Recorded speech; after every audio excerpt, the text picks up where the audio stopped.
In the land of grills, how's it going, folks? Yeah, we're gonna get right down to the nitty gritty. Why would you spend that $1,700 when you could have that $450 at Lowe's? That 1,700 or that for 450? Let's take a closer look at both of them. Maybe there's something I'm missing here as to why this is better than that. Let's get started. This is going to get me kicked right out of the club here. First thing, you know, the head scratcher for me here is that Char-Griller and Kamado Joe are both owned by the same company. Middlebury or something like that, Outdoors, owns Kamado Joe and Char-Griller. And, you know, this one is a real head scratcher. But from a marketing standpoint, I'm sure they're saying they make a heck of a lot more money selling you a $1,700 grill as opposed to selling a $450. So that's probably what it's all about. Obviously, once again, money. But when it comes down to us, you and me, the consumer, you know, which one would you choose? Let's go through the Char-Griller Auto Kamado. Folks, I'll leave down below in the description a couple videos I did this, including including a review video of this. But this has got pretty much the same technology for $450 that the all-new Konnected from Kamado Joe has for, what was that again? $1,700. Jeez. Well, the first thing I thought of was maybe this is a 24-inch. Maybe this is a 22-inch, a big one. And hang on, let's find that spec. So at first I thought maybe the new Kamado Joe was just a really big monster. It is 216 pounds, but you can see it's a 18-inch diameter, and its heat range goes up to 700 degrees, and the grill weight, it comes in pretty hefty for $1,700 to 216. Let's take a look at the Auto Kamado. All right, so now let's take a look at the Auto Kamado. You can see it's 95 pounds right down there in the bottom, and it is. They don't talk about the grill grate, but it's actually 20 inches.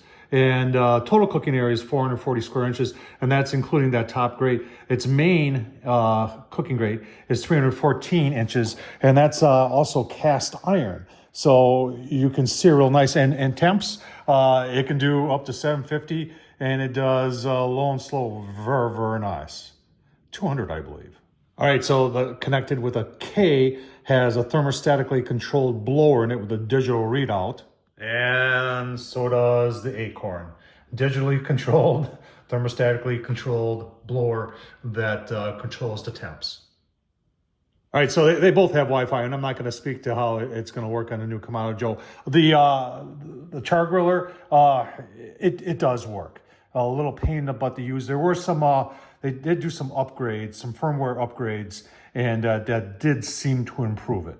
So one thing this has that doesn't is it's got a heating element in the bottom, which will start your charcoal, which is pretty cool. You press the button on the back, as long as it's plugged in, and it'll start your grill. I'm just a little curious as to how that's going to handle over time with heat. Remember those electric heats that we used to start our Kamados with? They'd always say don't leave it in too long, otherwise the heat from the charcoal burning will burn it up. I'm sure they designed it so it won't, but that would be a concern. And for $1,700, I would expect it to work. Right, so they talk that they have an airlift hinge. Well, it's ceramic, so I would hope it would. There's a hinge on the Char-Griller too, but because of the weight, you don't need it to be assisted. It works just fine. All right, other features: stainless steel latch, advanced multi-panel firebox, stainless steel cooking grates, folding aluminum side shelves. I do like that. These are not foldable, and I would like to see these to be foldable. Ash tool, heat deflector, accessory rack, and one meat probe for $1,700. It only has one meat probe. Huh.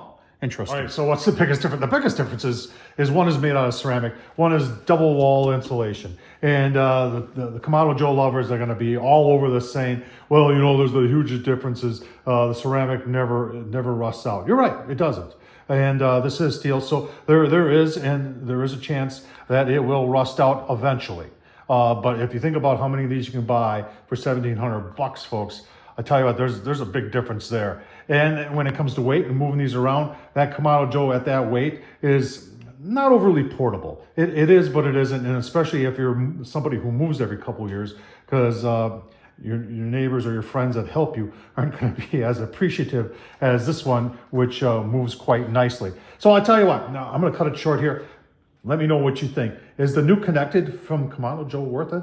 Or would you rather go with the Char-Griller Auto Kamado?